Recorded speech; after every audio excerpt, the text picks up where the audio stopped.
आज हम class 9th के चैप्टर फर्स्ट सेल के बारे में डिस्कशन करेंगे, जिसका नाम है the fundamental unit of life, cell. जिस प्रकार एक बिल्डिंग ईंटों से मिलकर बना होता है, उसी प्रकार हम लोग की बॉडी भी सेल से मिलकर बना होता है। यानी हम लोग का जो यूनिट होगा वो सेल होगा। Cell word is derived from the Latin word cellula which means little room। इसका मतलब होता है इसे छोटा सा रूम कहते हैं। ठीक है, तो डिफिनेशन क्या होगा? Cell is the basic structure and function unit of life, या हम इसको कह सकते हैं cell is a fundamental unit of life, ये भी कह सकते हैं। The branch of biology in which we study cell structure, जिस ब्रांच के थ्रू हम बायोलॉजी में स्टडी करते हैं सेल का, उसे हम सेल बायोलॉजी और साइटोलॉजी कहते हैं। अब हम देखते हैं कि डिस्कवरी ऑफ सेल किसने किया। Cell was first discovered by Robert Hooke in 1665। He observed honeycomb maze formed by cork cell present in the bark of tree. In the word cell is derived from the Latin word cellula means little room, जैसा कि ऊपर मैंने बताया है अभी। यानी जो cell होंगे वो एक honeycomb like structure, like as a honeycomb like, ऐसे जो बार्क में स्ट्रक्चर होते हैं वो इस तरह से एक सेल के रूप में दिखाया गया है। The first living cell bacteria RBC were studied by Antonie von Leeuwenhoek in 1674। The nucleus was discovered and named by Robert Brown.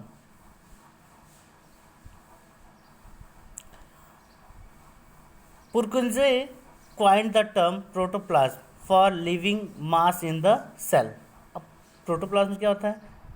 जैसे एक सेल में न्यूक्लियस होता है और साइटोप्लाज्म होता है, इन दोनों के कॉम्बिनेशन को हम प्रोटोप्लाज्म कहते हैं। फिर बाद में एक साइंटिस्ट आए Virchow in 1855 established that all cell arise from pre existing cell. उन्होंने ये बताया कि जो भी सेल हैं वो प्री एग्जिस्टिंग सेल से ही बने हुए हैं, फॉर्म हुए हैं। इस प्रकार हम कह सकते हैं जो सेल की डिस्कवरी सबसे पहले किया रॉबर्ट हुक ने। उन्होंने ही बताया सेलुलर और मल्टी सेलुलर के बारे में। ठीक है, अब नेक्स्ट देखते हैं कि सेलुलर और मल्टी सेलुलर किसे कहते हैं।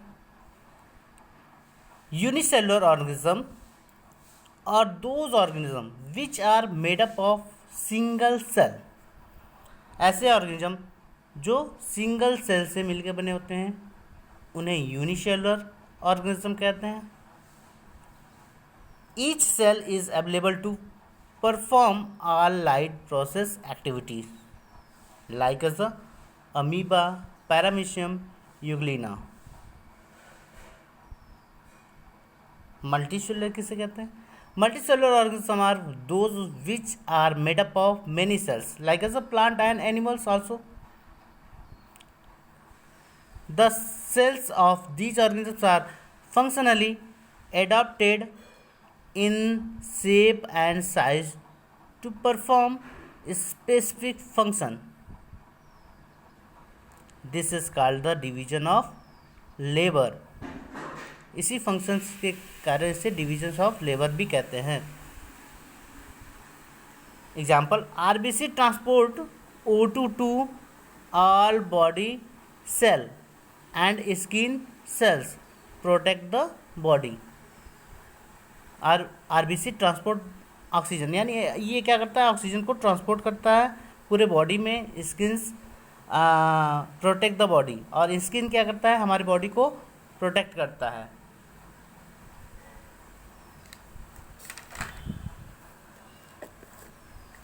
अब देखते हैं living organisms are made up of cell. Living organisms किससे मिलकर बने होते हैं, सेल से मिलकर बने होते हैं। अब कह रहा है कि living organisms made up of one और many cells, like as old cells get continuously replaced by new cell in the body। बार बार हमेशा हमारे ओल्ड सेल कंटिन्यूसली रिप्लेस्ड होते रहते हैं जब नए न्यू सेल बनते रहते हैं। तो इस प्रकार in all living organism cell perform the essential functions of life process. Therefore, the cells are the smallest unit of basic organization of the body. So you can say that a group of cells together perform a specific functions and constitute a tissue aggregate to make an organ together make an organ system, which ultimately give rise to a complex body of organism।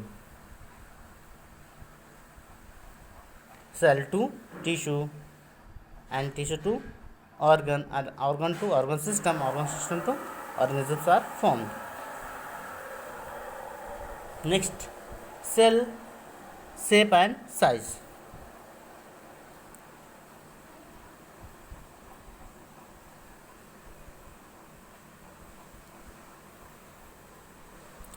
First, shape spherical, example ovum। Ovum cell is a spherical shaped, and second is a spindle shaped smooth muscles cell, smooth muscle cells, like as a smooth muscle cells, many different diversity form in their size and structures। Third is a satellite। Satellite is a bone cell, this is a bone cell, shape is a satellite। Fourth is a knob thread, example sperm, this is a knob thread like shape। Elliptical, that is a fat cell, example fat cell, this is a elliptical fat cells। Elongated thread, nerve cells, and disc shaped human red blood cells is a already disc shaped। The range of cells are from 0.1 micrometer to 100 centimeter। Most of the cells are not visible to naked eyes except few such as egg ostrich। अब generally देखते हैं हम cell theory क्या होते हैं। सबसे पहले cell theory को स्लीडन एंड सॉन ने प्रपोज किया था। सेल थ्योरी के अकॉर्डिंग क्या बातें हैं, फर्स्ट है all living organisms are composed of cells. जितने भी लिविंग सेल्स हैं वो सेल से मिलकर ही बने हुए हैं। जितने भी लिविंग ऑर्गेनिजम्स हैं वो सेल से मिलकर बने हुए हैं। दूसरा, all new cell arise from pre existing cell. All new cells arise from pre, यानी पहले से जो सेल्स हमारे बॉडी में हैं उसी से ये अराइज हुए हैं। Third, function of cell is the result of its combined activity. ये आपस में मिल करके फंक्शंस को क्रिएट करते हैं। Next, structure organisation of cell.